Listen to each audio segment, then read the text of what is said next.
I now want to shift focus. You've seen how a brave father, he may have lost his son, but he is putting India first.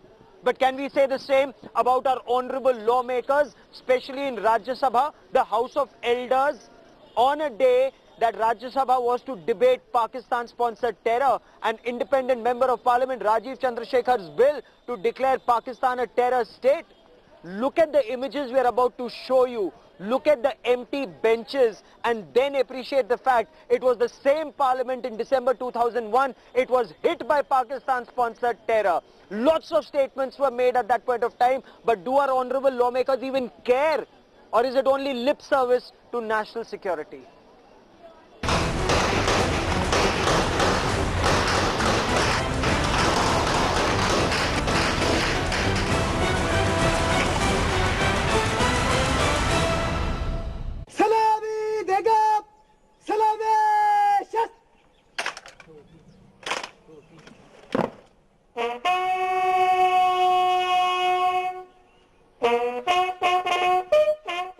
Yet another martyr falls to Pakistan's terror treachery.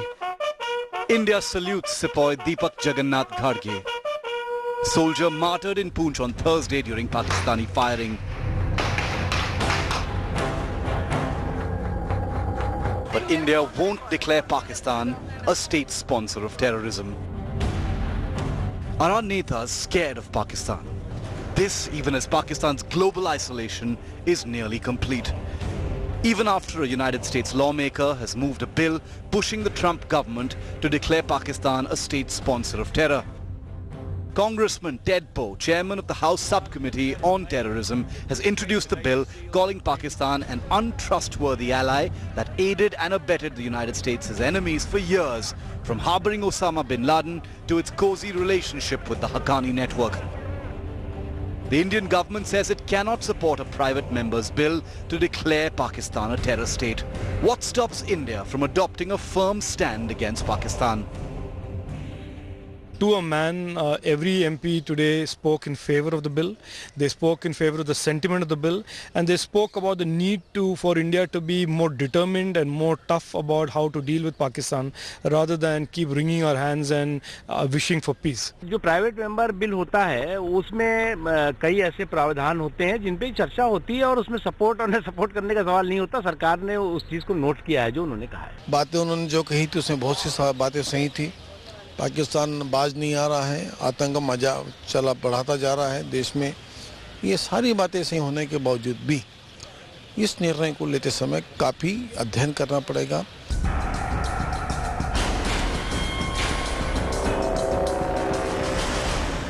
Six months after India's surgical strikes on terror camps in Pakistan-occupied Kashmir, sending out a tough message to the world, India cannot be seen as going soft on terror headquarters in Pakistan.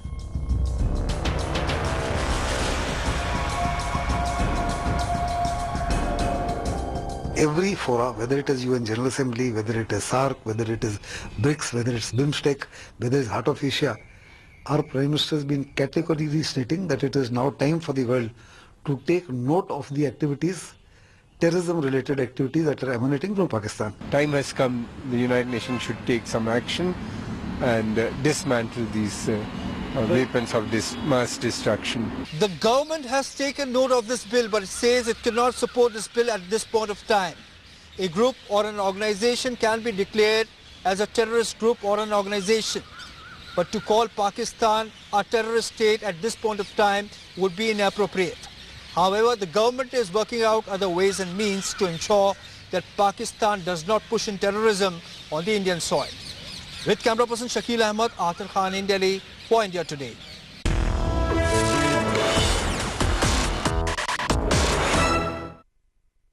Member of Parliament Rajeev Chandrasekhar joins me on the broadcast. Mr. Chandrasekhar, are you disappointed you had to withdraw this bill to declare Pakistan a terror state? No, I'm not disappointed at all. If you recall, right after the Uri attack, I had said I would introduce a bill like this. The whole idea of the bill was primarily to start a debate in Parliament, to get people in Parliament for the first time since 1994, start to talk about Pakistan as a sponsor of terrorism, and hopefully have people around the country debate it as well. And I think I have succeeded on both those counts. It would, obviously the ideal situation would have been for the bill to be passed, but we all know, including you and I, that there was very little chance for that to happen in its current form without it being actually piloted by the government. But Mr. Chandrasekhar, isn't this ironical on a day that Ted Poe, Texas congressman in the United States, wants US to declare Pakistan a terror state? In India, we, the biggest victims of Pakistan-sponsored terror, have to withdraw such a bill because the government does not push it through. No, I think if you want to ask me what is disappointing, I think what is clearly disappointing, if you want to call it that, is that there were not more MPs present in Parliament when this bill was being debated. Terrorism, as you and I both know, and most people in the country know, is really one of the biggest existential threats that India faces and the Indians face. And the disappointment is that there wasn't a larger group of people in Parliament when this was debated. Because if Pakistan had seen a larger group of parliamentarians present when these 8 or 9 MPs did speak in support of the bill and did speak in support of a tougher, more determined approach towards Pakistan, perhaps the message would have been stronger than the message that has gone out today. Oh, absolutely, sir. And isn't it ironical, Parliament, that same hallowed temple of democracy, was hit by Pakistan-sponsored terror, Lashkar-e-Taiba and Jaish-e-Mohammed in December 2001. Our honorable lawmakers pay lip service to those who made the supreme sacrifice of their lives every year, but in Parliament they were not there to debate Pakistan-sponsored terror. What needs to be done now, Mr. Chandrasekhar? No, Gaurav, I think part of the problem is that I think while there is no dispute amongst parliamentarians and indeed Indians that we need to take a different approach to Pakistan and we need to declare Pakistan a terror state and that Pakistan is indeed a sponsor of terrorism, I think there is no dispute on that. As you saw today, the MPs across the board support the bill and say that Pakistan is indeed a terror state. But I think parliamentarians and a large number of Indians have not yet come to terms with the fact that we can do a lot more than peaceful candle marches on one end of the spectrum and or military strikes on the other end of the spectrum. I think there is a need for a larger, more deeper debate and a sense of awareness and confidence that has to creep into members of Parliament and Indians, that there is a lot of other options that India has as an economic power to coerce Pakistan, to pressure Pakistan. Apart from diplomacy, military and the candlelight marches, there's a lot more that we can do. That aspect, I think, requires a bit of sinking in to the psyches and a sense of confidence to be developed within the lawmakers and indeed some people in some citizens of India. Oh, absolutely. In the United States, the lawmakers want the president to sign off on whether Pakistan has taken tangible and credible steps against the Haqqani network or Al-Qaeda before US taxpayers' money is given to Pakistan, a state sponsor of terror. In India, is a similar parliamentary oversight on government engagement with Pakistan required, sir? Because we cannot have one day, you go hug them and the other day there is a surgical strike. Somewhere down the line, there needs to be a debated national policy on dealing with Pakistan. How will that come about, sir?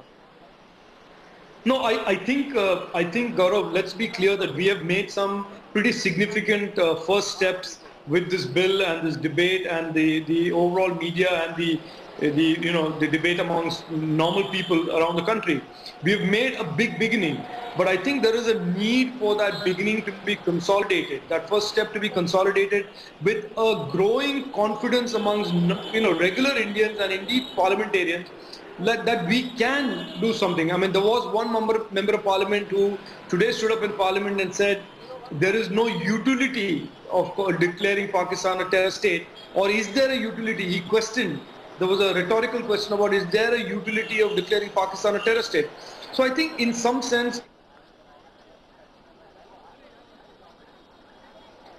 clearly, India needs to be on one page to deal with Pakistan-sponsored terror. Political differences have to be sunk so that India speaks in one voice, and not just speaks, takes steps, takes credible, tangible steps against Pakistan-sponsored terror. Why are we saying that? Because let me now take you to Jammu and Kashmir. How Pakistan is playing a big role in misguiding, in indoctrinating people in Pakistan. So much so that one terrorist, despite his wife telling him to give up arms, he continues to fight. The wife brings out their little child and says, come back, give up arms for this child. And why is she doing that? Because the army does not want to kill local terrorists. The army wants the local terrorists to come forward, surrender and join the mainstream. But are terrorists scared of other terrorists killing them if they come over ground? Many aspects here, and this is something that India needs to realize to take on Pakistan-sponsored terror. Take a look at what happened in Jammu and Kashmir.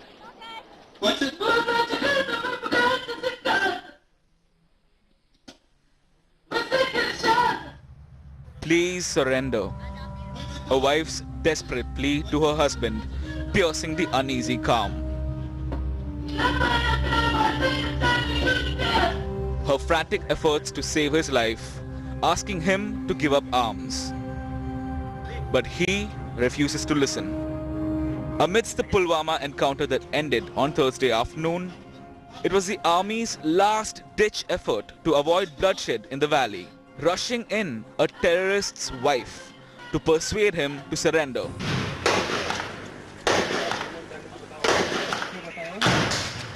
Paying no heed to this humane approach, Shafiq Sher Gujri opened fire on the security forces while holed up inside a house, leaving our braves no option but to kill the local LED terrorist.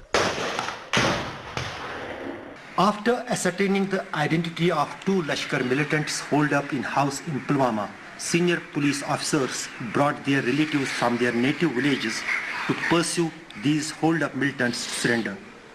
Even the wife and child of Shafi was also brought in to pursue him, but he rejected all the offers and was killed with another Lashkar militant in encounter.